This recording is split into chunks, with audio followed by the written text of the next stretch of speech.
So we've got a really global understanding of the world, but we've also got a feeling that things need to be local. And this is this kind of classic think globally, act locally phenomena. But that's actually harder than you think to do in practice. So transition towns, again, sit somewhere in between this, recognising global issues, but really trying to inspire people to act locally. So our research involved going through the main transition website and looking at all the groups in Auckland and contacting their contact person.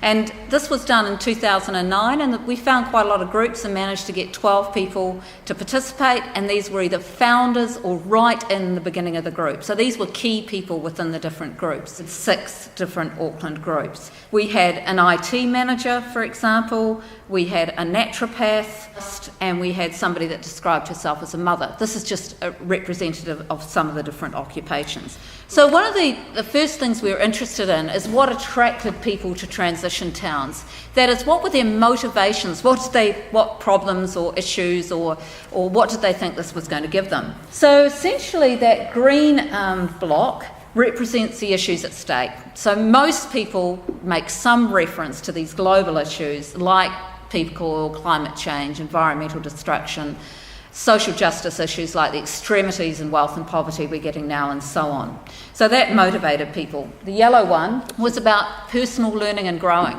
So a lot of people feel they'll get something out of it. They'll learn how to keep bees or to make a garden or learn what to do with their waste and the confusion that we are presented with. So there's a lot of personal learning and growing was another motivation for people. The red circle, next, a big one there, represents the idea of helping others, giving back. The purple segment is the idea of community involvement. So we got personal growth on the one hand, and I've talked about that, but there's also the idea of community growth. People feel that transition towns will be a way that they can develop their networks and grow themselves as part of a thriving community. Now, the 2 smaller ones here, the blue one was the idea of actually being able to do something more sustainable yourself. Like if I create this community around me, I will be able to ride my bike more, deal with my waste more effectively, all of those kinds of things. A fairly small one in terms of at least what people mentioned. And the final one is obligation, the sense, well, look what's going on around us, I feel obliged to take part in this. But I just really want to draw attention to the big component of personal growth, community growth, giving back, community involvement, really key in people's motivation. So what were their experiences? Well, I've listed here 5 things that really summarise the key personal things that they get out of being in a transition town as they described it. And remember, these are startups, so these are people just a year, maybe even just a few months into the process. So one of them is the idea of an opportunity to live and forward their values, really strong senses of contentment and hope coming through for these activists. So what's important about the idea of contentment isn't ever the sense that everything's just fine as it is, but it's a sense that I'm finally doing something and a sense of kind of coming home to something, and also the idea that there is hope for the future. People were really excited about the idea of being in something from the ground up and the idea that you can create new community. And I think hopefully that's something that inspires you all here. There's the fear and the dread of what may happen, but there's also the excitement of being in a situation of possible crisis, but that gives us the opportunity to do new and exciting things. This idea of an opportunity for taking action. People who join into transition towns don't just want to talk, but they really want to do something. What makes a good transition town group? Well, these are the 5 things. Structure. You've got to have some kind of regular structure that people can see in place. Our group, for example, has monthly meetings and the minutes go up right away. Social cohesion, also incredibly important. All that attention that needs to be put to those interpersonal dynamics, making people feel welcome, ensuring that everybody is a part of this.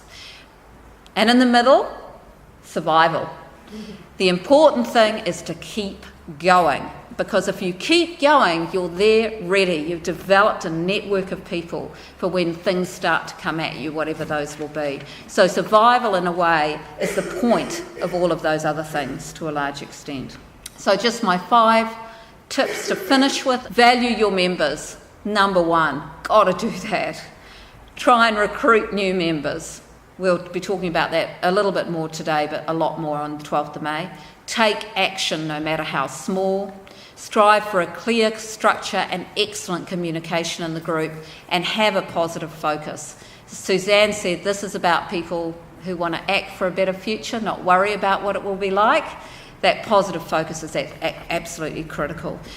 How many of us fantasise about going to Nelson or going and getting 10 acres up in Warkworth? Or, like all of us, I think everyone like us that lives in a city has that rural dream. And that's why I love this quote, because I'm assuming you're all stuck in your urban settings and going to make a go of it in the city.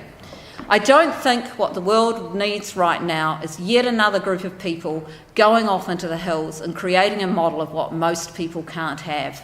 What we need now is actually working models of already existing communities that are managing change effectively and empowered by that process. And that's exactly what transition towns and their messy, complicated, fail, grow, drama are all about, is dealing with Auckland and trying to make it all happen. Thank you.